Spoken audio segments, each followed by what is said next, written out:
পাচ্ছেন না, মাইকের বদলে হ্যান্ড মাইক দিয়ে আপনাদেরকে আমি বিরোধী দলনেতা শুভেন্দু অধিকারী বিজেপির পক্ষ থেকে সম্ভাষণ করতে বাধ্য হচ্ছি। আদিবাসী যুবকের রহস্য মৃত্যু হয়েছে ডেবরায়। আদিবাসী যুবক ডাক্তার সেই সোরেনের রহস্য মৃত্যু হয়েছে 18ই আগস্ট তার মৃত্যু হয় এবং অভিযোগ যে আবগারি দপ্তরের অত্যাচারে এই যুবকের মৃত্যু হয়েছিল এবং পাশাপাশি তারপরে পুলিশি ধরপাকড়, পুলিশি অত্যাচার, সেই তার প্রতিবাদে ডেবরার যে সাংগঠনিক জেলা, সেই সাংগঠনিক জেলার পক্ষ থেকে বিজেপির পক্ষ থেকে প্রতিবাদ সভার আয়োজন করেন এবং সেই প্রতিবাদ সভায় শুভেন্দু অধিকারী কি বলছেন শুনবো। আপনারা জানেন এই রাজ্যে একটি বর্বর সরকার আছে, তার মুখ্যমন্ত্রী অমানবিক, তার মুখ্যমন্ত্রী শুধু টাকা গুনতে জানেন, চাকরি চুরি করতে জানেন, আর সাথে সাথে পুলিশকে দলদাস হিসেবে ব্যবহার করে তিনি এই কাজ করতে জানেন। সঠিকভাবেই বলেছেন নিজ থেকে যে মিথ্যেবাদী মুখ্যমন্ত্রী। আমরা বিজেপি সরকারে এলে প্রথম মিথ্যাশ্রী পুরস্কারটা উনাকেই দেব ঠিক করে রেখেছি। আপনারা জানেন, একটু ইতিহাস বলে আমি কর্মসূচি সমাপ্ত করব। সন্দেহ হচ্ছে চারিদিকে বিজেপির পক্ষ থেকে নরেন্দ্র কাপ প্রতিযোগিতা হচ্ছে, তার বাইরেও আগামীকাল যশস্বী প্রধানমন্ত্রী পশ্চিমবঙ্গের পূর্ণভূমিতে আসছেন। আমি আপনাদের কাছে বলতে চাই, আপনারা জানেন একজন আদিবাসী যুবক, তার নাম ডাক্তার সোরেন। আমরা সিসিটিভি ফুটেজ প্রকাশ করেছি। তাকে মমতা ব্যানার্জির এক্সাইজ পুলিশ তুলে নিয়ে যায় এবং তাকে লকআপে মারধর করে তাকে খুন করা হয় এবং এই ডাক্তার সোরেনের মৃত্যুর প্রতিবাদে আমরা তার দেহ নিয়ে প্রথম প্রতিবাদ করি।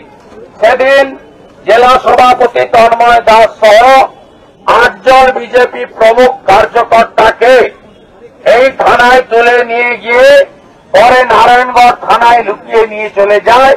সকাল 7:30টার সময় বিরার বন্ডে মুক্তি দেয়। এরপরে ভারতীয় জনতা পার্টির পক্ষ থেকে একটি 6 ঘন্টার ডেবরা বন্ধের আহ্বান করা হয়েছিল। শান্তিপূর্ণভাবে এই বন্ধ কর্মসূচি যাতে জাতীয় সড়ক এবং আমাদের অ্যাম্বুলেন্স পরিষেবা সহ প্রত্যেকটি জরুরি পরিষেবা এই বন্ধের আওতার বাইরে রাখা হয়েছিল। বন্ধের প্রচারকালীন তার আগের দিন আমাদের তন্ময় জেলা সভাপতি সহ 13 জন কার্যকর্তাকে তাদেরকে থানায় তুলে নিয়ে যায় এই ভীতিমান সরকার এবং এখানকার দলদাস আইসি বালি মাফিয়াদের সাহায্যে। তাকে থানায় রাখার পরে যখন ভারতীয় জনতা পার্টির কর্মীরা জড়ো হতে শুরু করেন, তাকে এখান থেকে সরিয়ে নিয়ে চলে যাওয়া হয় মেদিনীপুরে। মেদিনীপুর থেকে পরের দিন সকালবেলা 107 দিয়ে তাদেরকে কোর্টে পাঠানো হয়। 107 মানে জামিনযোগ্য হলেও ক্রিমিনালদের দেওয়া হয় যারা আইন ভাঙেন। আমরা বিজেপি করি, রাষ্ট্রবাদী পার্টি। আমাদের পার্টি 13-14 কোটি মেম্বার, 21টা রাজ্যে সরকার। আমরা পশ্চিমবঙ্গে প্রধান বিরোধী দল, 2,33,27,000 ভোট পেয়েছি লোকসভায়। আমরাই একমাত্র প্রধান বিরোধী দল লোকসভা, রাজ্যসভায় আমাদের মেজরিটি। আমাদের নেতাদেরকে, জেলা সভাপতি কার্যকর্তাদেরকে, তাদেরকে আইন ভাঙার জন্য এই বালিচোর পুলিশ, ডাক্তার সোরেনের হত্যাকারী পুলিশ 107-এর মামলা দেয়। জামিন নিয়ে তারা বাড়ি ফেরেন। পরে আমি একদিন ডেবরা জেলা কার্যালয়ে মিটিং করে 2টো কর্মসূচি ঠিক করে দিয়ে যাই। একটা 2 তারিখে করম পুজো ছিল, 3 তারিখে, তাই আমরা বলি 2 তারিখে আমরা একটি বিক্ষোভ করব থানা থেকে দূরে এবং শান্তিপূর্ণ বিক্ষোভ হবে। থানায় একটা ডেপুটেশন দেওয়া হবে পুলিশি অত্যাচারের বিরুদ্ধে। আমরা দেব। সেই 2 তারিখে আমাদের জমায়েতের উপরে নৃশংসভাবে মেদিনীপুর পুলিশ লাইন থেকে 1000-এর বেশি পুলিশ এনে র্যাব এনে আমাদের আক্রমণ করা হয়। 40 জন আহত হয় কর্মীরা। যে কর্মীরা আহত হয়েছিলেন, যারা আছেন হাত তুলবেন, হাত তুলবেন। আপনাদের আমি স্যালুট করি। আপনারা সংগ্রামী। বিজেপি সরকার এলে সুদে আসলে হিসাব নেব, সুদে আসলে হিসাব নেব। এপ্রিল মাস 2026 বিজেপি সরকার হবে। আপনারা সংগ্রামী ভাতা পাবেন। আমি ঘোষণা করে যেতে চাই আপনাদের কাছে।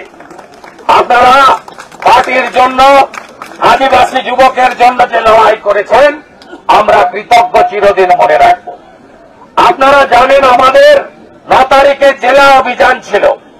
আমরা সিদ্ধান্ত নিই 2 তারিখে এই বর্বরচিত ভীতিমান বাহিনী, বালিচরের বাহিনী, এই পুলিশি অত্যাচারের বিরুদ্ধে আমরা ডেবরা থানা চলো অভিযান করব। পারমিশন প্রত্যাখ্যান হয়। আমি যেহেতু থাকবো, আমি বলেছিলাম আমি এলওপি, আমি আইন মেনে চলি। আমরা হাইকোর্টে আবেদন করব। আমাদের শিশির কুরবি অফিস সম্পাদক